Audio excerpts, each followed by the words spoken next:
Briefcases come in many styles today. The classic type is a rigid rectangular box made up of two hinged sections that close together. It's often referred to as an attaché case because it was traditionally the type of briefcase used in diplomatic circles by cultural or military attachés.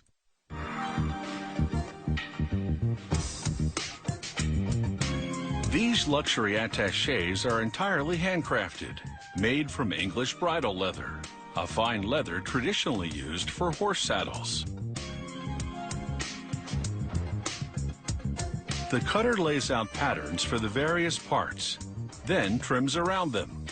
Leather, being an animal hide, naturally has scars and blemishes here and there, so he's careful to select blemish-free areas for use as the main surfaces.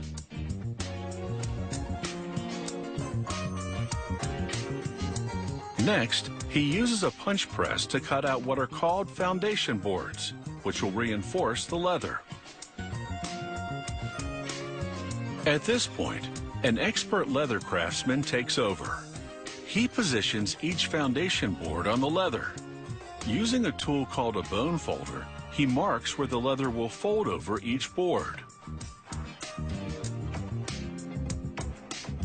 Then he coats the boards with leather bonding glue and positions them along the fold lines he marked.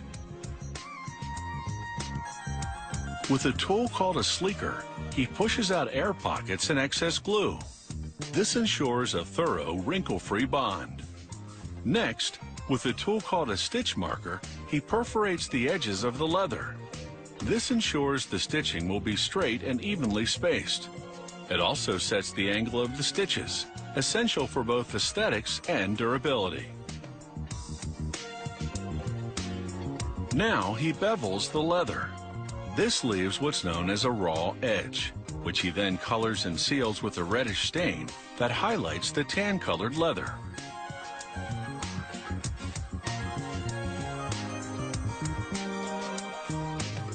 The attaché case frame is made of steel. The craftsman uses contact adhesive to mate the frame to the foundation board and leather.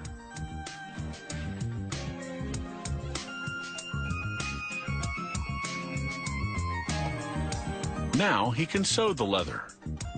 He inserts an awl in each stitch hole to clear a path through the leather and boards. Then he passes two strong saddle stitching needles in opposite directions, pulling the pure linen threads waxed with tallow.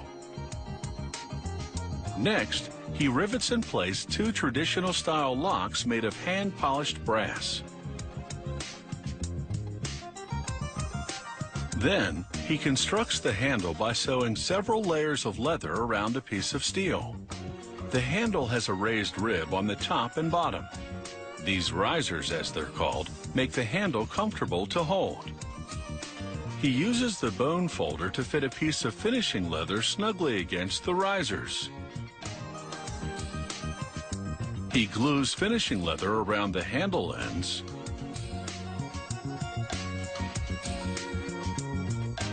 feeds each end through a brass ring, then folds over the ends to lock in the rings.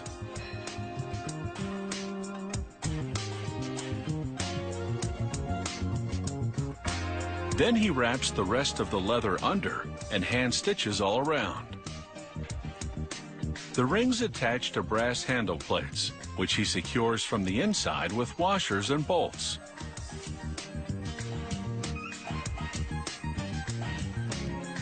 Next, he glues in the lid pocket assembly, an all-leather organizer that contains pen loops and pockets for files and business cards. Finally, he lines the bottom section with sheepskin leather that's been coated with a semi-gloss glaze, so it can be wiped clean with a damp cloth. The outer leather is strong and weather-resistant because it's been tanned with natural plant and tree extracts, then conditioned by hand with fish oils and lanolin. Centuries-old techniques they still use to make luxury leather goods today.